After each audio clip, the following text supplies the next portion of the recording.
শিলংয়ে পৌঁছেই আমরা কেরিন্স গেস্ট হাউসে উঠেছিলাম। এইগুলো কেরিন্স গেস্ট হাউসের একটা রুম, হালকা ছিমছাম রুম, আলমারি রয়েছে, বাইরে একটা ঘর, ডবল বেড, আর ভেতর দিকে আর একটা ঘর রয়েছে। যেহেতু আমরা 3 জন গেছিলাম, ভেতর দিকে আর একটা ডবল বেড আছে, সেখানেও আলমারি আছে এবং মিরর আছে। একটা টিভি দেওয়া হয়েছে, একটা ফ্যান দেওয়া হয়েছে, কারণ শিলংয়ে এসি লাগে না, ঠান্ডা বলে। বাথরুমটা মোটামুটি ভালোই পরিষ্কার, একটু ছোট, কিন্তু এক কোণে আছে, গিজারও আছে, ভালোই চলে। এই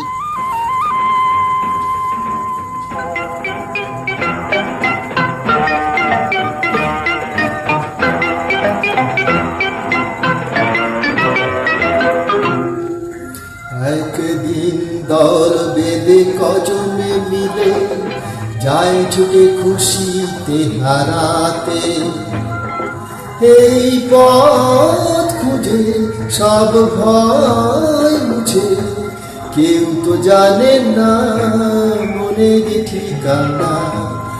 একদিন দল বেঁধে কজনে মিলে যায় ছুটে খুশিতে হারাতে।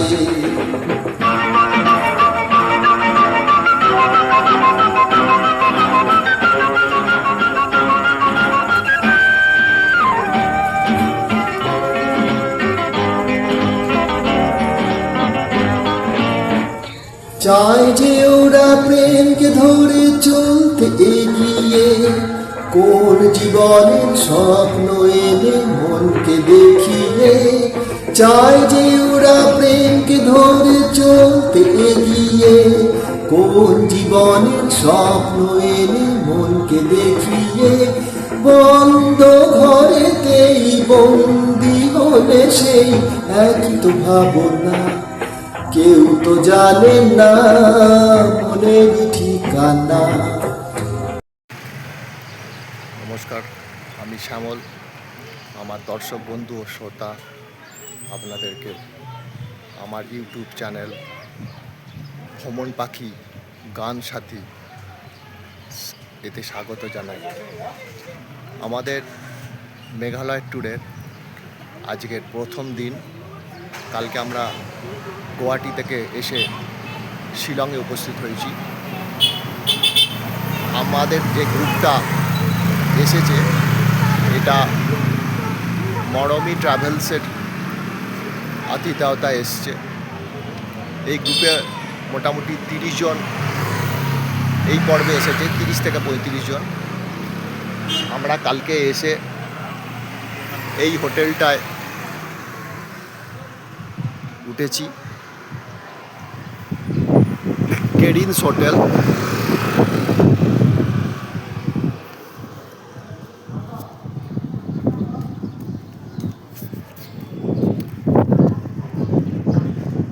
এই কেরিন্স হোটেলে এসে উঠেছি। ভালো পরিবেশ আছে, সুন্দর আকাশ। এখন আমাদের বাস আসবে। এই বাসে দুটো ছোট বাস, একটা ছোট বাস, একটা বড় বাস দেওয়া হয়েছে। এই বাসে আমরা সবাই মিলে এখন মৌনি লং ভিলেজে যাত্রা করব। মৌনি লং ভিলেজে যাত্রা করব। এখনকার মতো আমাদের যাত্রা ফেফে ফলস, শিলং থেকে জোয়াই হয়ে জরাইন পৌঁছতে হবে, যার দূরত্ব 80 কিলোমিটার। যাত্রাপথে ছোট ছোট ছবি ও ভিডিও তোলা হয়েছে।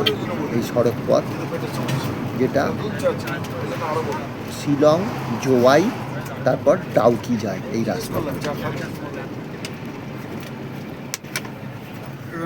শিলং থেকে এই ফেফে ফলসের দূরত্ব প্রায় 80 কিলোমিটার। মেঘালয়ের পশ্চিম জয়ন্তিয়া পাহাড় জেলার জরাইন এবং সেন্টালং গ্রামের কাছে অবস্থিত এই ফেফে ফলস। এটি একটি মনোমুগ্ধকর 2 স্তর বিশিষ্ট জলপ্রপাত, যেখানে 200 ফুট উঁচু থেকে এই জলপ্রপাত নিচে একটা ছোট্ট পুষ্করিণীর মধ্যে পড়ছে পরিষ্কার জল। জয়ন্তিয়া ভাষায় ফেফে কথাটির অর্থ হলো স্বর্গ। এই পাথুরে পাহাড়ের চারপাশের দৃশ্য সত্যি স্বর্গের মতোই সুন্দর। মূল সড়ক থেকে কিছুটা ভেতরের দিকে হওয়ায় কোলাহলমুক্ত পরিবেশ পাওয়া যায়। তবে অবশ্যই এই পথ যেহেতু মেন সড়ক পথ থেকে বেশ অনেকটাই ভেতরে, প্রায় 1.5-2 কিলোমিটার ভেতরে, তাই গাইড অবশ্যই প্রয়োজন। তা না হলে এই ফাঁকা যে উপত্যকাটি রয়েছে এর মাঝখানে যে কোনো জায়গায় হারিয়ে যেতে পারেন।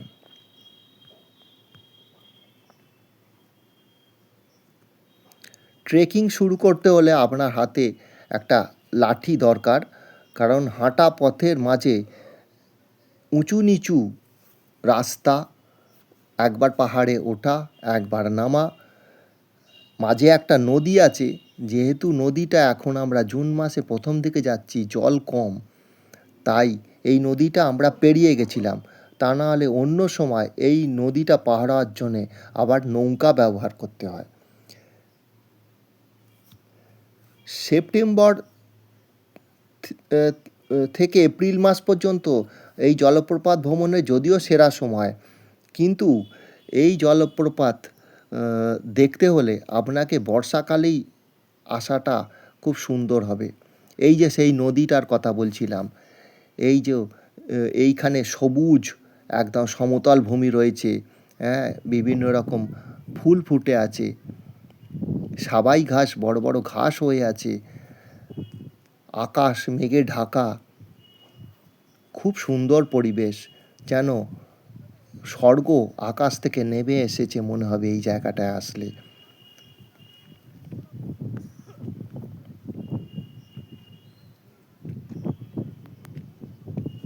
দূরে দেখুন সারি সারি গাছ, একটা পাহাড় টপকে আর একটা পাহাড়, তার মাঝখানে সমতল ভূমি, তার মাঝখানে কৃষিভূমি, এই সব করে অবশেষে এই এসে পৌঁছালাম ফেফে ফলসে। ফেফে কথাটির অর্থ স্বর্গ। এখানে দেখলে সত্যিই মনে হয় স্বর্গ নেমে এসছে। সোজা খাড়াই উপর থেকে একটা জায়গায় জল পড়ছে, ঝর্ণার জল, সেইখান থেকে আবার নিচে আর একটা জায়গায় এসে পুষ্করিণীর মধ্যে জলটা জমা হচ্ছে। এই পথটা ঘুরে ঘুরে ওই দূর দিয়ে গিয়ে নিচতে নেমেছে। ওখানে কিছু দোকান আছে যেখানে চা, জল, কোল্ড ড্রিঙ্কস, চিপস ইত্যাদি পাওয়া যায়। এতটা পথ হেঁটে আসার পর মানুষ সত্যি সত্যি পরিশ্রান্ত হয়ে যায়। এইটা অন্য একটা দিক দিয়ে ছবিটা তোলা হয়েছে, যেখানে ঝর্ণাটা পরিষ্কার বোঝা যাচ্ছে। এটা অন্য একটা পয়েন্ট থেকে ফিফি ফলসের ভিডিও। অনেকটা খাড়াই নেমে এসেছি, এরপরে আর নামার জায়গা নেই, এটাই সন্তোষটা লাস্ট পয়েন্ট। এরপরে খাদ ওই অনেক নিচে অনেকে এখানে গেছে, এই যে ঘুরছে, এই ফাঁক দিয়ে ওপাশ দিয়ে নেমেছে। ওখানে নেবে অ্যাকচুয়ালি কোনো লাভ নেই, পরিষ্কার একই জিনিস, একটু জলের গভীর খাদের মতো ছিটে ফোঁটা পাওয়া যাবে। খুবই সুন্দর।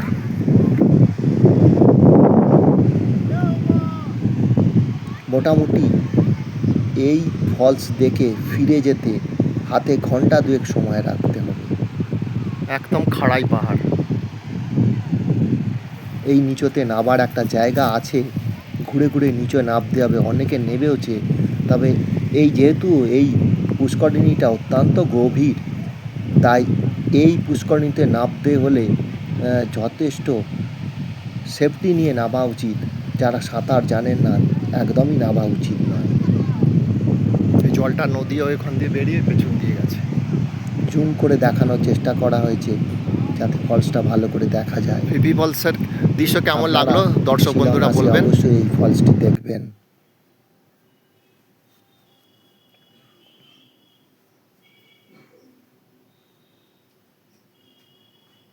ফেরার সময় একটা নদী, এই যে যে ঝর্ণা জলটা পড়ছে সেই জলটা বেরিয়ে যাওয়ার জন্য একটা নদীর সৃষ্টি হয়েছে। এই নদীর পাশ দিয়ে আপনারা আস্তে আস্তে আবার মেন রোডের দিকে ফিরে মেন আসবেন। রোডের দিকে ফে ফলস দেখার পর মধ্যাহ্নভোজন সেরে প্রায় 2.5 ঘন্টা ভ্রমণ করার পর আমরা অবশেষে ডাউকি রিভারের কাছে এসে উপস্থিত হলাম। চলার পথে চারপাশে সবুজ পাহাড় ও ছোট বড় ঝর্ণা এক দারুণ অভিজ্ঞতা দিল। এই সামনে পাথর খণ্ড ছড়ানো যে বোল্ডার ছড়ানো দেখছেন, এরই পাশে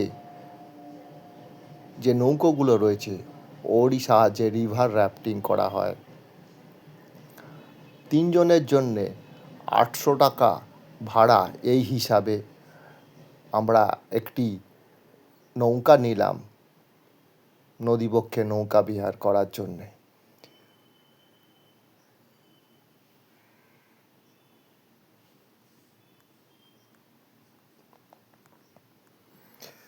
মেঘালয় রাজ্যের পশ্চিমে জয়ন্তিয়া পাহাড় জেলার এই অবস্থিত এই ডাউকি নদী, যার নাম আসলে লোকাল ভাষায় উমঙ্কট নদী। ভারত ও বাংলাদেশের সীমান্তবর্তী এই নদীটি তার স্ফটিক স্বচ্ছ ও কাঁচের জলের মতো পরিষ্কার জলের জন্য জগৎ জুড়ে বিখ্যাত। এই নদীটির জল এতই স্বচ্ছ যে গভীর তলদেশ পর্যন্ত দেখা যায়। নদীর নিচে যে পাথুরে তলানি থাকে সেগুলো স্পষ্ট থেকে দেখা যায়। আমরা যেহেতু এখন বর্ষাকালের মুখে এসেছি, তাই নদীতে একটু জল বেশি থাকার জন্যে জলটা ঘোলাটে হয়ে গেছে।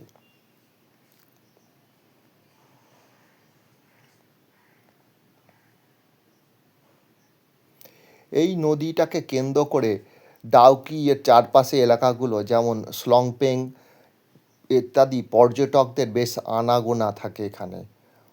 এই নদীতে প্রধান আমোদ প্রমোদ হলো স্বচ্ছ জলের নৌকা বিহার, এছাড়া ক্যাম্পিং ও অ্যাডভেঞ্চার করা হয়। নদীর তীরে ক্যাম্পিং, কায়াকিং এবং মাছ ধরার বিভিন্ন ব্যবস্থা রয়েছে।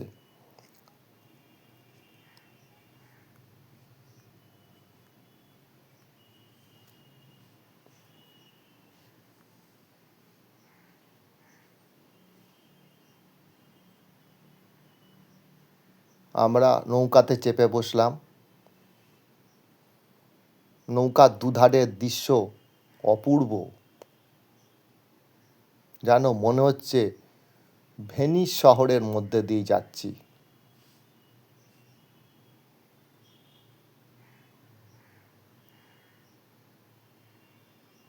দুধার দিয়ে ঝর্ণা ধারা বয়ে পড়ছে। ছোট ছোট নৌকায় করে যাত্রীরা নৌকা বিহার করছেন।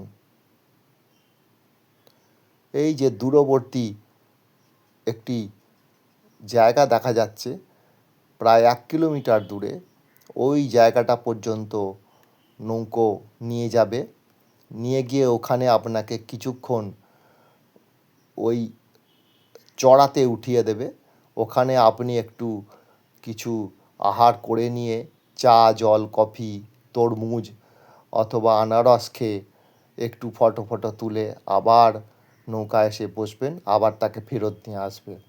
মোটামুটি সব মিলে প্রায় 1 ঘন্টার কাছাকাছি আপনার সময় চলে যাবে। এই নদীটারই কাছে একটা যে ব্রিজ দেখা যাচ্ছে, দুই পাহাড়, একদিকে জয়ন্তিয়া পাহাড়, একদিকে খাসি পাহাড়, ওই দূরে একটি ব্রিজ দেখা যাচ্ছে, দেখুন, সাসপেনশন ব্রিজ। 1932 সালে ব্রিটিশরা এই নদীর উপর একটা ঝুলন্ত সেতু নির্মাণ করেছিলেন। এই সেতুটার মধ্যে দিয়ে আজও ভারত বাংলাদেশের মধ্যে পণ্য পরিবহনের জন্য ব্যবহৃত হয়।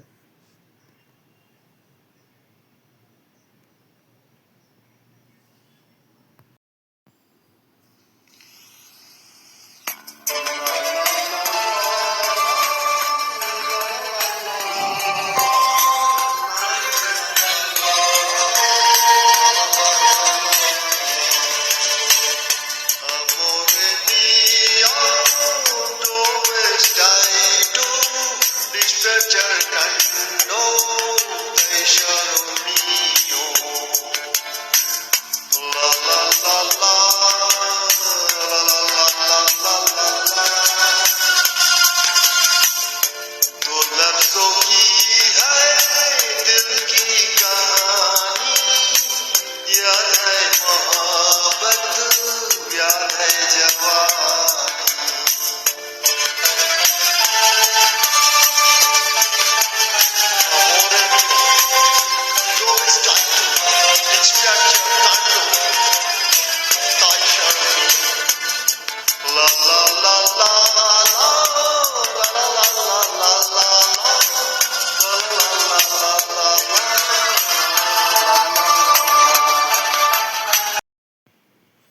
এই ডাউকি নদী মূলত একটি ক্ষুদ্র খরস্রোতা নদী।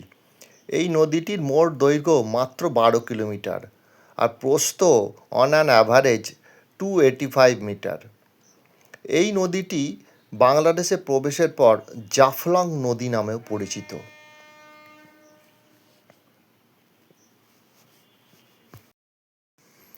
ভারত বাংলাদেশের এই বর্ডার এলাকাটি সাধারণত তামাবিল নামে পরিচিত।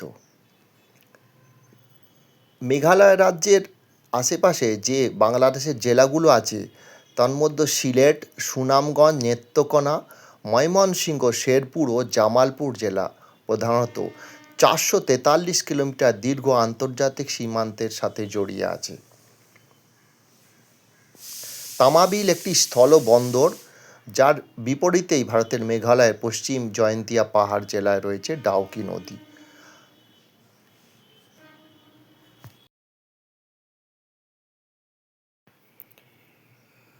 নদীবক্ষে নৈসর্গিক শোভা দেখতে দেখতে আমরা ক্রমশ এগিয়ে চললাম। কত শত ঝর্ণা এই বনভূমির বুক চিরে পাহাড়ের বক্ষ ভেদ করে সোজা এসে নদীতে পড়েছে, তার কোনো হিসাব নেই। এখন জল আর স্ফটিক স্বচ্ছ নয়, বর্ষার ঘোলাটে জল এসে গেছে, যে নদীতে একটু নোংরাও রয়েছে, কিছু ভেসে আছে। এই সাসপেনশন ব্রিজের ওপর দিয়ে কত গাড়ি যাচ্ছে। এই যে ছোট ছোট শিলাখণ্ডগুলি দেখছেন, এগুলো খরস্রোতা নদী পাহাড়ের ভেতর থেকে জলের স্রোতে নিয়ে এসে নদীর বক্ষে ফেলেছে।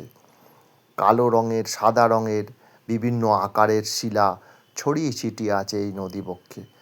তবুও জলটা মোটামুটি স্বচ্ছ, ভালোই জলের তলদেশের অংশ দেখা যাচ্ছে। ওই দূরে যেখানে কিছু ছাউনি দেখা যাচ্ছে, সেখানেই আমাদেরকে নিয়ে যাওয়া হবে।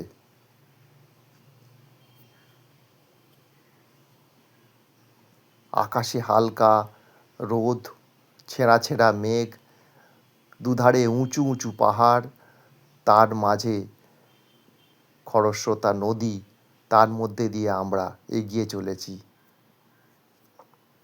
এই যে ক্রেনটা টাঙানো রয়েছে, টাওয়ার ক্রেন, ওখানে ভারত সরকার আরেকটি ব্রিজ নির্মাণের পরিকল্পনা করেছেন, তারই বন্দোবস্ত চলছে এখন।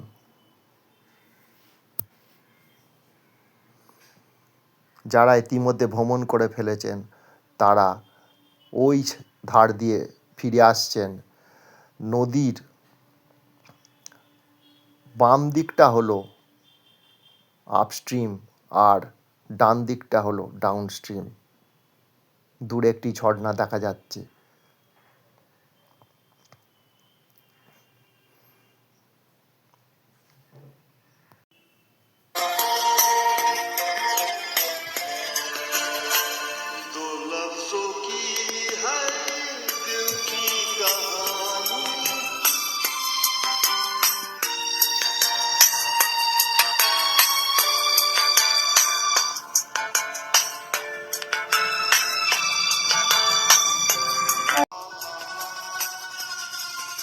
এইটি বাংলাদেশের সীমান্ত। এটি অতিক্রম করা দণ্ডনীয় অপরাধ। আমি ভিডিওগ্রাফি করছিলাম, কিন্তু বিএসএফ সিকিউরিটি ওখানে থাকার জন্যে ভিডিও করা যায়নি।